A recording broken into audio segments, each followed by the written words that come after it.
देखिए, आपदा के बाद हमारी सबसे बड़ी जो प्राथमिकता थी वो सभी लोगों को सुरक्षित बाहर निकालना। और हमने वो काम प्रारंभ किया। हालांकि मौसम एक बड़ी चुनौती वहां पर हमेशा रहता है, लेकिन स्टेट के हेलीकॉप्टर और सेना के चिनूक, एमआई, इन सब की मदद से 1000 से भी ज्यादा लोगों को आज तक वहां से रेस्क्यू किया जा चुका है। सभी तीर्थयात्री श्रद्धालु जो देश भर के आए हुए थे उन सभी को अब निकाला जा चुका है और स्थानीय लोगों को भी निकाल रहे हैं। और आज ये काम हमारा लगभग पूरा हो जाएगा और कुछ बचेगा तो उसको कल प्रातःकाल फिर से रेस्क्यू करके उसको पूरा करेंगे। इसके बाद सभी घायलों को भी अस्पताल में पहुंचा दिया गया है। कुछ लोग एम्स में भी हैं, कुछ उत्तरकाशी में हैं।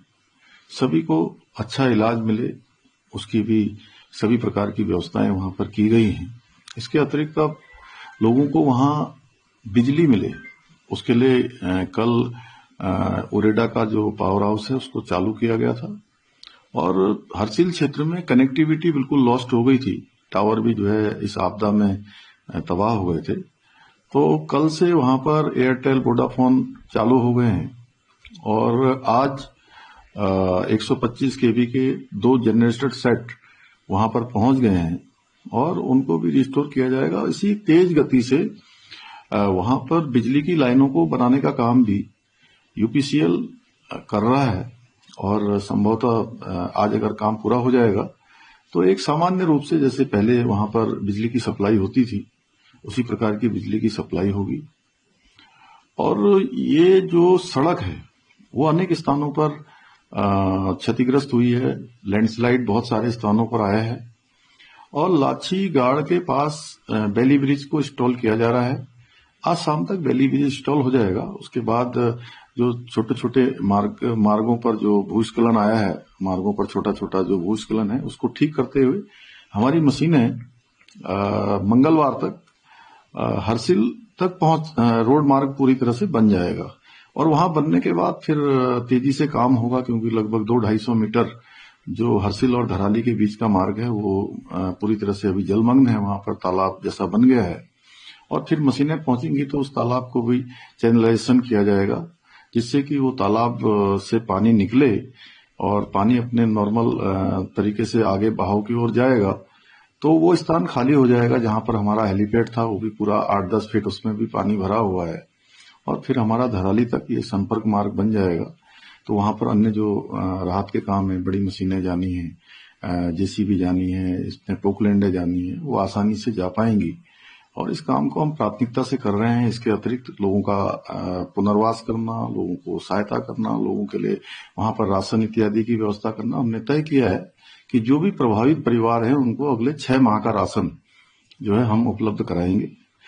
इसके अतिरिक्त जो कल एक आपदा राहत की जो राशि होती है मानकों की वो देने का काम वहां पर प्रशासन ने किया। हालांकि कुछ लोगों ने इसको भी अनावश्यक रूप से इशू बनाने का प्रयास किया है। इस समय इशू बनाने का नहीं है। हम सभी को चूंकि संपूर्ण प्रकार की जो सहायता होती है वो सहायता उपलब्ध कराएंगे। ये हमारा संकल्प है और हम लोगों का वो गांव फिर से आए और उनकी आपदा बहुत बड़ी आपदा है और सभी कुछ चला गया, तबाह हो गया। तो उसके अनुरूप जो मानक हैं उन मानकों के अतिरिक्त भी हम काम कर रहे हैं। 5 लाख रुपए की जो सहायता राशि है वो सभी के लिए आज जारी कर रहे हैं। और उसके अतिरिक्त सचिव राजस्व की अध्यक्षता में 3 सदस्यीय कमेटी बनाई जा रही है। एक कमेटी बनाएगी, वो सब प्रकार का आकलन करेगी और आकलन करने के बाद वो जितने भी हमारे पीड़ित लोग हैं उन पीड़ित परिवारों का पुनर्वास कैसे होगा, विस्थापन कैसे होगा, कितनी हानि हुई है, कितना जो हमारे फल है वहां पर बहुत बड़ा काम जो है सेब का भी था, वो भी बहुत नुकसान हुआ है। उसको भी जो है हम लोग हर प्रकार से सहायता करेंगे। लोगों के होटल थे, होम स्टे थे, मकान थे, वो पूरी तरह से तबाह हो गए हैं।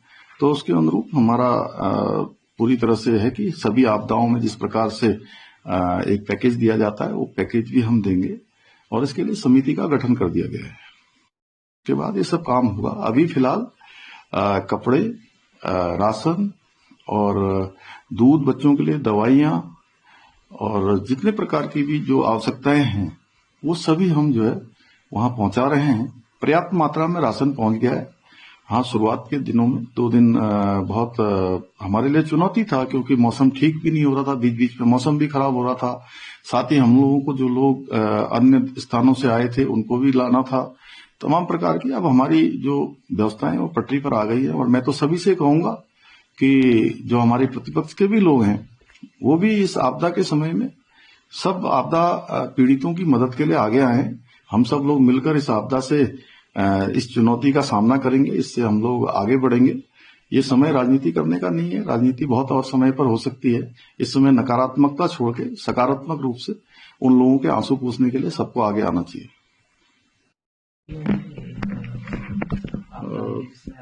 देखिए, इस आपदा में जहां धराली में जिस प्रकार से तबाही हुई, उसके अतिरिक्त प्रदेश के अनेक अनेक स्थानों पर भी भारी तबाही इस आपदा में हुई। बादल फटने से, लैंडस्लाइड से, भूस्खलन और भारी बारिश से। और पौड़ी जनपद के सैंजी और बांकुड़ा गांव ये भी पूरी तरह से आपदा से प्रभावित हुए। मैं स्वयं वहां गया था और सच में वहां भी सहायता की बहुत आवश्यकता है।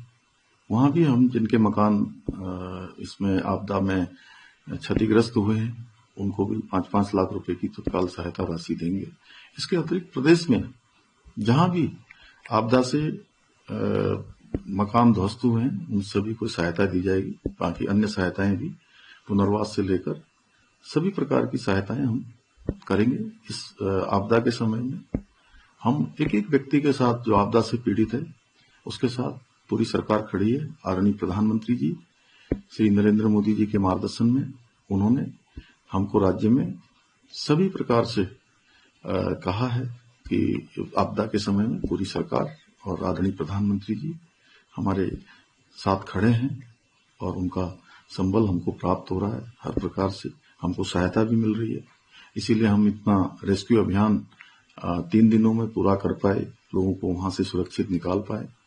अनेक प्रकार का जो सामान है, जो रोडें बंद हो जाने के कारण से जो वहां नहीं पहुंच पा रहा था, उनको हम पहुंचा पाए। चाहे वो जेनसेट हो, चाहे बीसेट हो, चाहे वो खाद्य सामग्री हो या लोगों को मैन पावर को वहां पहुंचाना हो, वो हमने सेना के हेलीकॉप्टरों के माध्यम से वहां पहुंचाया। वीके न्यूज, राष्ट्र के नाम।